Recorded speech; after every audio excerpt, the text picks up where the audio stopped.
Good evening, ladies and gentlemen. I am Don Callis, a color commentator for Revolution Impact and Revolution some pay-per-views. And today it's been a long time, but Don Callis, I'm going to do last night's Revolution Impact review.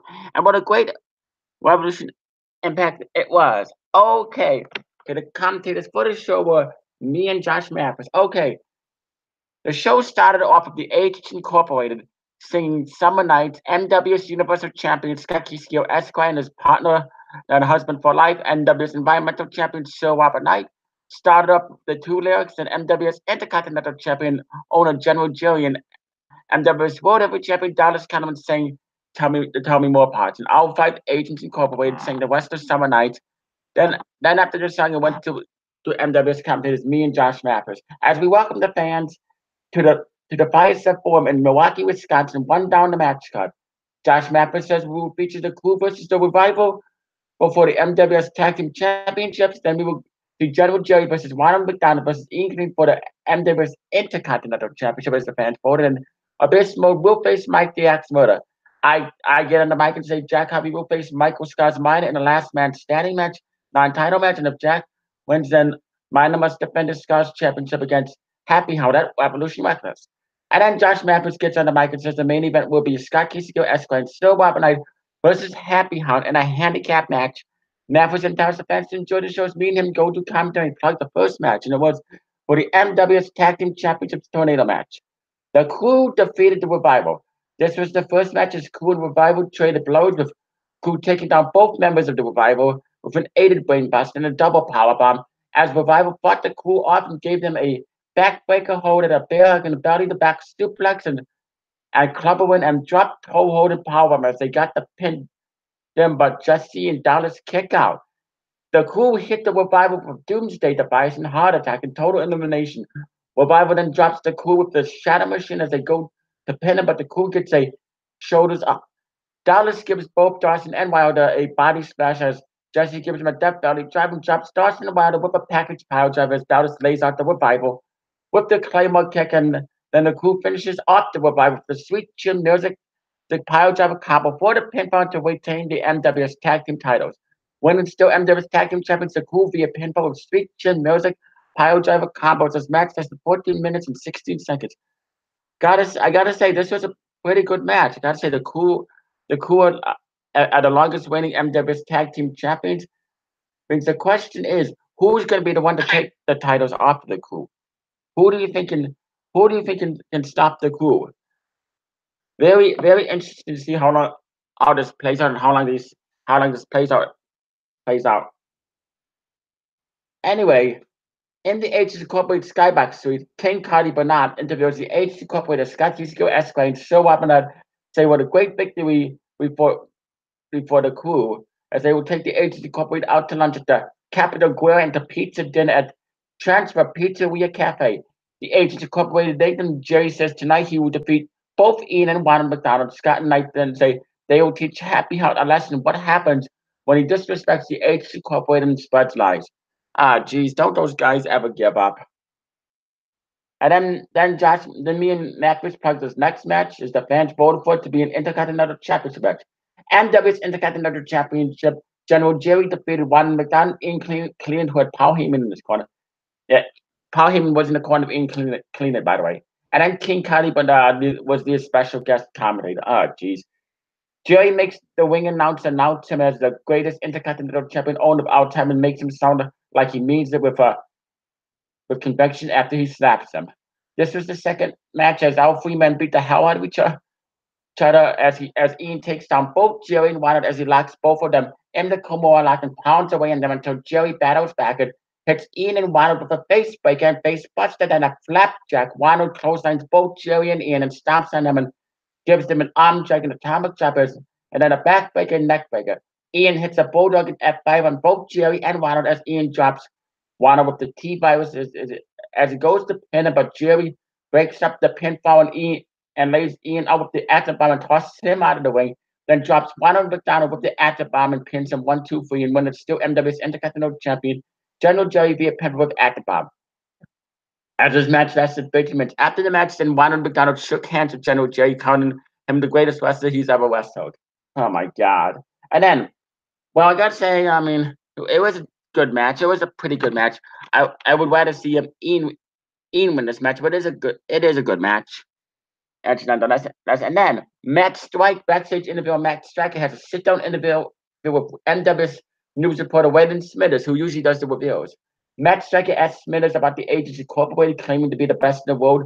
Smithers says the Agents Incorporated are full of themselves and Scott and Knight need to fix their broken record. Smithers also says he believes the real Scott Casey Gill, also known as Scooter St. William, is in there. Waylon Smithers then breaks kayfabe and says he has known Scooter St. William ever since he was a baby and he always had Scooter's back, and Smithers said he was at Scott's junior high and high school graduation back in 1994 and 2000.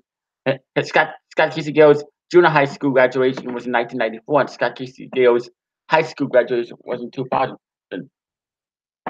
And then Smithers says in high school he and Scooter would always hang out, even though that Wayne Smithers was 41 going on 42 in 1996, and Scooter was 16 and a half going on 17 in 1996 at Crystal Lake Stop High School in Crystal Lake, Illinois.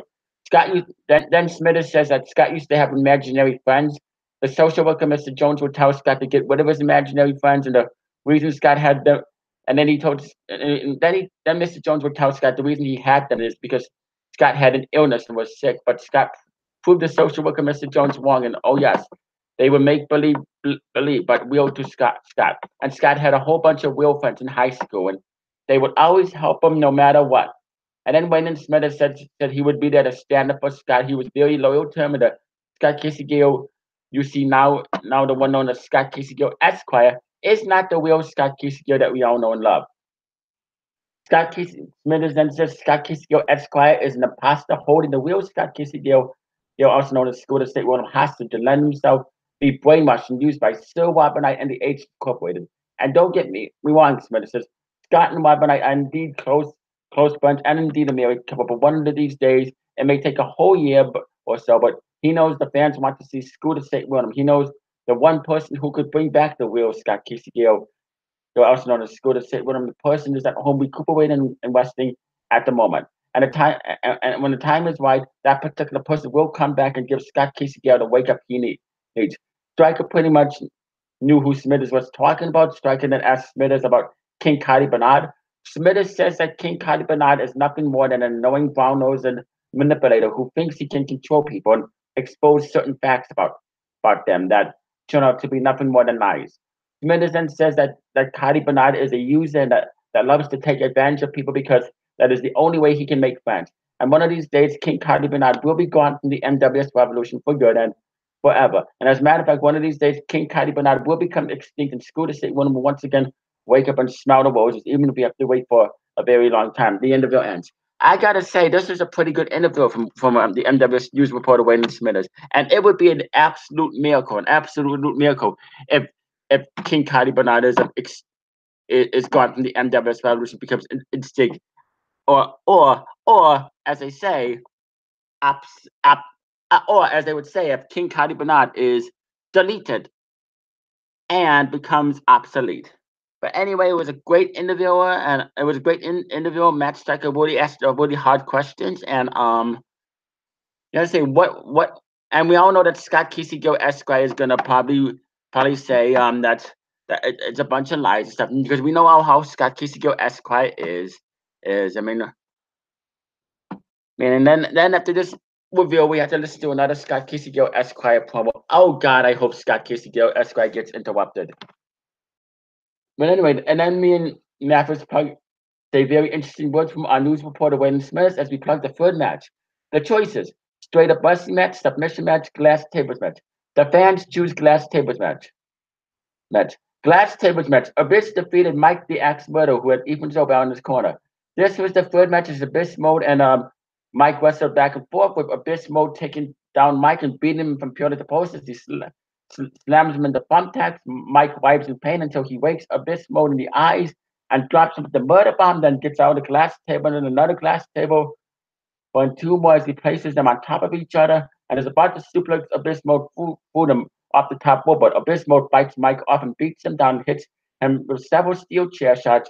Abyss Mode and Mike continue to wrestle back and forth as Mike hits Abyss Mode mode of a steel chain and beats him down with it several times, but it only fires Abyss mode up. And as he DDTs Mike the X-Men, plants him with the Black Hole Slam and delivers another Black Hole Slam through a glass table, winning the match. Gotta say, this was a really good match. I enjoyed this match with Josh Matthews. I mean, this Abyss mode. Well, this abyss mode. This guy means business. This guy means business. He's not the kind of guy you want to mess with. And I think Scott Casey go Esquire and Sir Robert Knight and General J and Dallas Coleman and a new agent Shane McMahon and which I'll get to later and King Cody Bernard and Dan Lambert, they all better beware because they don't want to piss Abyss mode up. I mean, Dan Lambert found out the hard way what happens when you do. And then at the match, King Cody Bernard is shown worried because he has to face Abyss mode next week as he is shown talking to Scott Casey Gale. And then Scott Casey Gale gets a phone call, and the person on the phone calls Scott and tells him some good news. Scott tells Cody Bernard that he does not need to worry about facing Abyss mode next week because the person said he will wrestle Abyss mode and take King Cody Bernard's place next week. And that Cody Bernard is off the hook. Cody Bernard smiled and hugged Scott and so what, but Scott then said the person who has challenged Abyss mode will show up tonight, and we all found out who that was. Nice try, King Cody Bernard. I got a funny feeling that there's going to be a little stipulation added in that match that if Abyss mode beats a very individual, so then he gets 5 minutes alone in the ring with King Cody Bernard or something like that. And then me and Callis wonder what the agents incorporated have up their sleeves and says King Cody Bernard is a pussy as we plug the next match. There's the choices. The choices on the board for as Josh Matthews announces the names are the Phenomenal and AJ Styles, Devin the Demon, and Finn Balor. And the fans choose Finn Balor. Jason the Situation defeated Finn Balor. This was the fourth match as Jason the Situation and Finn Balor was a good back and forth match. Jason took Balor down with a crossbody and bear hug, then a double arm DDT until Balor hit JTS with a bloody Sunday, then a brain bust and Devitt's and then Princess Born as Jason fights back with a tilt-a-whirl, then a baseball slide, double axe handle, then a layer with an Irish whip and hurricane run as Balor takes down Jason with a sling blade and the overhead kick, then drops Jason with the 1916 and coup de grace as he goes to pin, but Jason gets his shoulder up and clotheslines Balor in the front, then hits him with a front suplex slam and the snake eyes, then the STO, and in the end, Jason nails Finn Balor at the end of days for the freak out. Winner Jason the Situation via pinfall with end of days as this match is 10 minutes 25 seconds. Gotta say, what a good match between Jason the Situation and Finn Balor. I mean, they really put him on how it promotes for 10-minute and 25-second match. But I gotta say, it was good. And then backstage, Matt Striker interviews Jack Harvey asking about what Wayne Smithers said about Scott Casey Esquire and knowing the real Scott Casey astronaut Scooter St. Williams, and that Jack says he could not have said it better himself, and he says that Smithers is telling the truth and that Scott Casey Esquire and his husband so well, but what's the age to corporate are too blind and stupid to see it because they are nothing but liars and manipulators. And he knows too that Scott Casey Esquire and so well are holding Scooter back and preventing him from coming back, and he also agrees with his good friend Wayne Smithers that King Cody Bernard is a brown-nosed and manipulator that uses people in spite of himself because nobody except the agents incorporated want to be friends with him. Just like Mr. Smithers said, King Cody Bernard will be gone from the NWS Revolution and extinct, and he knows how that can happen. Striker then asks about Michael Scott's minor. Jack says he is sick and tired of Michael Scott's minor, and he does not think Madness will be too happy with minor calling himself Scott because Madness knows more about Scott's than minor ever does. Strong words from Jack Harvick. I'd say really strong words from him. And the agents incorporated the Skybox Suite. They are singing songs and karaoke and having a blast. King Cody Bernard says that Madness is the one who is. Yeah, King Cody Bernard says Madness is the one who is a liar and that he and the ministry join need to stop bullying his idol, hero, and role model, Scott Casey Esquire, and so on. King Cody Bernard then tells Scott and I that he will be standing up for the Agents Incorporated's rights for Scott's safety because the bullying and disrespecting and interrupting Scott's hangout stops right now, and the days of picking on Scott Casey Esquire will be over, no longer happen because enough is enough. And Scott Casey Esquire and then Cody Bernard says that Scott Casey Esquire is a great man and truly is the best in the world and the greatest NWS Universal Champion of all time. The Agents Incorporated with Cody Bernard. Oh, please, give me a break. Scott Casey Gill Esquire is a great man. Really, Cody Bernard, really, you're going to stand up for Scott Casey Gill's rights. Well, why don't you do something about it? I'd like to see you try to stand up to Madness, King Cody Bernard, and see what happens. But yeah, Cody. Cody Bernard is nothing more than an ass kisser. That's how he is. He only hangs out around with people he can because he only hangs around with the people that fans hate. Because the fans hate King Cody Bernard for passion. He'll only hang out with losers like the Agents Incorporated because that's what them and King Cody Bernard are all about. Nothing but kissing ass and sucking up and being full of themselves. As me and Callis say in commentary that King Cody Bernard is a first class ass kisser and is very annoying as we plug the co-main event. Josh Matthews gets on the mic and says, "All right, ladies and gentlemen, here are the choices for Jack Harvey versus Michael Scott. Lumberjack match, blindfold match, last man standing match. The fans choose last man standing. Last man standing match, Jack Harvey. We with Paul Heyman in this corner defeated Michael Scott's minor even so bound in this corner, which was a non-title match. This is a co-main event as Jack and Minor trade blows and wrestle back and forth as Jack waylays into Minor and gives him bench presses in a faraway slam and elbow strikes as he stomps a mud hole into Minor, walks it dry. Then Minor low blows Jack and breaks a full champagne bottle over his head. Had busted him open as Minor smears the blood out over Jack's face as the ref counts and Jack gets up at 7. Minor plants Jack with the Minor bomb and scars a Minor as the ref counts and Jack gets up at 9 and beats Minor down as he punches him several times, slams him into a stack of chairs. Jack then gives Minor the V trigger as the ref counts, but Minor gets up at 8 and Jack then hits Minor on the head with a metal pipe, busting him wide open as he goes down, but Jack gets up at the count of 6. Both men are bleeding profusely as they fight back and forth as Jack sets up a flaming table with barbed wire on and drops Minor with the dirty deeds right through the flaming table as the ref counts the 10 and Jack wins the match. Winner Jack Harvey via 10 count with dirty deeds full glass table as this match lasted 27 minutes 45 seconds. Gotta say, really good match. Really great match. Jack Harvey finally shut Michael Scar's Minor up last night. What a good match that was. And then backstage, Mike Striker interviews General Manager Mr. Jesse Estevito and his personal assistant Waylon Smithers. There's as Waylon Smithers brings the GM his tea. Striker asks the GM about Happy Hound getting a shot at the Scars Championship at Revolution Marketers. The GM says yes. Happy Hound just got done talking to him and says that Minor will be defending his Scotch Championship against Happy Hound at Revolution Records this Sunday. And if Minor does not like it, too bad. Ooh, could Happy Hound be the one to take the Scotch Championship off of Michael Scott's Minor? Could that happen? But we will wait to see, we'll wait this Sunday to see and find out. But I got a funny feeling that Happy Hound is indeed the man to take the Scotch Championship off of Michael Scott's Minor because he's had that title. Because Michael Scott's Minor has had that title long enough.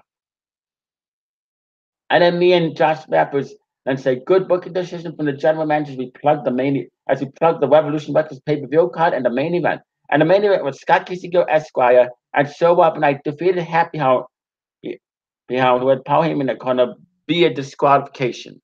Yes, via disqualification. And the special guest commentator was the annoying King Cody Bernard. Oh my God. This was the main event of Scott Casey Gill Esquire and Show Up Night came out and King Cody Bernard stands up from his Cody Mine and cheers for his boys, NWS Universal Champion Scott Casey Esquire and NWS Environmental Champion Show Rob Knight as they come out. Cody Bernard calls Scott and Rob Knight the greatest tag team of all time. Give me a break, Cody. And then Matthews tells Cody to sit down and shut up. Scott and Knight then grab the ring announcer and force him to say the greatest tag team of all time. They then slap him as Scott and Knight then as Show Up Knight spanks the ring announcer very hard as Scott and Knight then make the ring announce them as the best in the world tag team. And they make him say it like he means and they make him say it with conviction the best in the world. Jesus, what a bunch of bullies Scott Casey Gill Esquire and Sir Rob Knight are. The married couple are nothing but a bunch of bullies. And then Josh Matthews calls Scott and Knight disrespectful bullies. Cody says they are not bullies, they are standing up for themselves. Yeah, right, Cody.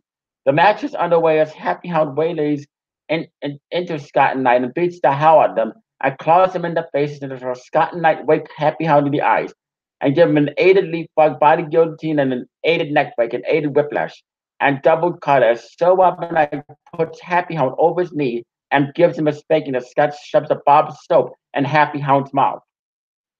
Then Scott and Knight give Happy Hound a double choke slam and go to pin him, but Happy Hound kicks out and battles back as he bangs Scott and Knight's heads together. As he hits a power slam on both Scott and Knight, then locks them in the crossface and hits them with a running knee. The fans just good at Scott, which upsets him and distracts him from throughout the match. As Happy Hound drops Scott with the shooting star press and goes to pin him, but Robert Knight breaks it up and drops Happy Hound with the Knight star drop, and Scott pedigrees Happy Hound. And the fans continue to chant Scooter SCG. Connie Bernard says, "How disrespectful these loser fans! They should know nobody know that he is Scott Kiskio Esquire, not Scooter saying with him." Happy Hound gets up and lays out Scott and Knight with the shooting star press. Shane McMahon then returns to act like he is going to attack both Scott and Knight as revenge, but shocks the NWS universe as he gets out a taser and tases Happy Hound. A disgusted Josh Mathis says in commentary, "What the hell?" Shane McMahon then high fives both Scott Casey Esquire and Sir Robert Knight as the fans boom. Scott and Knight then lay Happy Hound out with the demolition decapitation as they go to pin him, but Madness comes in and attacks both Scott Casey Esquire and Sir Robert Knight, even the odds, causing cause and then beats then Madness beats the hell out of both Scott and Knight.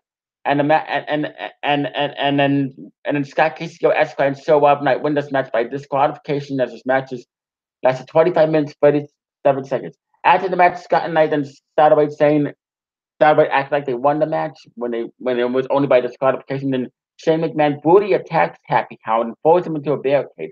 Shane McMahon then gets on the mic and says, "Hey, Abyss Mode, you're not facing King Card Bernard next week. You are facing me in a Hell in a Cell match next week." Shane then continues his assault on Happy Hound. King Card Bernard says in commentary, "What a major surprise. Shane McMahon, the newest member of the H Incorporated." The rest of the H Incorporated came out and announced Shane McMahon as the new agent corporate insurance policy and Dan Abbott as a personal referee. Then we had to listen to an H Incorporated concert.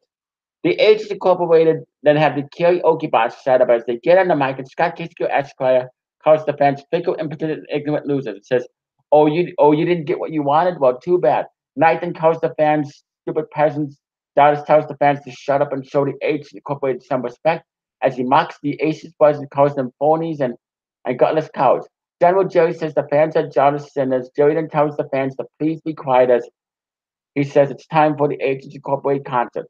The H Incorporated all sing YMCA by the Village People. King Cardi Bernard says that is amazing, simply amazing, such talent. The fans boo. Boo.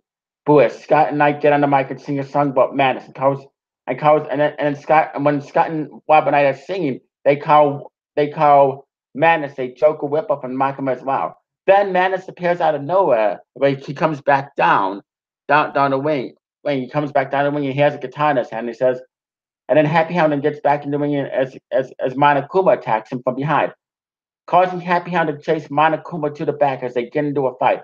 Madness tells the H Incorporated that he is not here to cause trouble. He's here to help them sing along. And Scott and Knight, and he asked Scott and Knight if he could see the guitars. They are reluctant about it, but Madness says, "Trust me." Scott and Knight then give Madness their guitars as Madness says, "Let me tune this guitar." As Madness says, "Let me tune this guitar up for you two married couple." Madness then ends up breaking the expensive custom-made guitar over their heads, knocking them out unconscious. Dallas and Jerry then get mad and attack Madness, but he takes him out to drive you mad.